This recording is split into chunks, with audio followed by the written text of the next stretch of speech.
Inflacioni përsëri u rit. Endi shtetëror i statistikës ka matur se në mars ka arritur në 4,9% krahasuar me marsin e vitit të kaluar.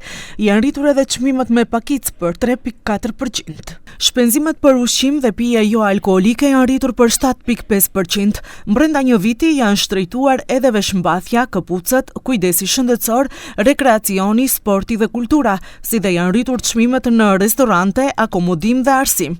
Krahasuar me shkurtin, kostot e jetesës janë më të larta për 0,7%. Edhe vlerësimet e qeverisë kanë qenë se në mars inflacioni do të përshpejtohet dhe do të lëvizë ndërmjet 4,5 dhe 5%. Kryeministri Mickoski thotë se po bëhen analiza dhe paralajmëron masa të reja të targetuara pas pashkëve. Pa veke slenit e merke ju bile po veke targetirani.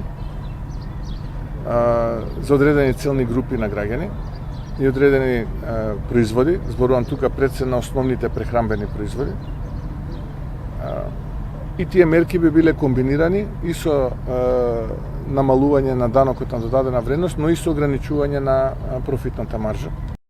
Ekspertët paralajmërojnë se goditja nga kriza në lindjen e mesme mund të jetë deri në 3 herë më e madhe se ajo në vitin 2022 dhe kërkuan masa urgjente nga qeveria për mbrojtjen e standardit të qytetarëve. Kryeministri thotë se me uljen e TVSH-s dhe akcizës për karburantët janë përgjysmuar mundësitë për një inflacion dyfish më të lartë nga ai që pritej.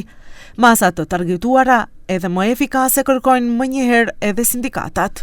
Инфлацијата кај најсиромашните, кај луѓето со минимална плата, близко до минимална плата или луѓето со под 600 евра плата во Македонија, кои се 50% од вкупниот број на вработени во државата, инфлацијата не изнесува оние 3,5, 4,5 или 5%, затоа што тие парите ги трошат на основните производи и кога ќе заминат во маркетите, ако цените на овие производи се зголемени за 10, 15 или 20%, што можеме да видиме, особено со зеленчукот во изминатиот период, најавата за зголемување на цената на лебот за 10%, тогаш нивната инфлација може би надминува 15%.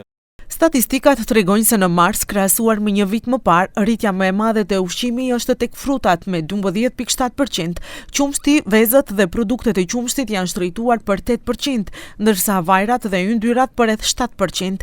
Kafeja ka shënuar rritje të madhe për 25%. Ulje çmimi ka pasur tek perimet.